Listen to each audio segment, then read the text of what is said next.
আসতেছি ঠাকুমা।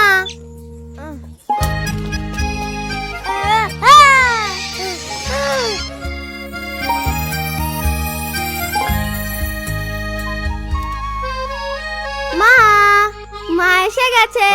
আরে আরে সাবধানে। এখন থেকে আর মায়ের কোলে উঠো না। চলি।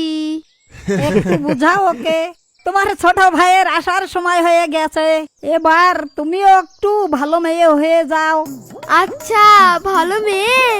আমি যদি ভালো হয়ে যাই তাহলে ভাইকে দুষ্টুমি কি করে শিখাবো ঠাকুমা?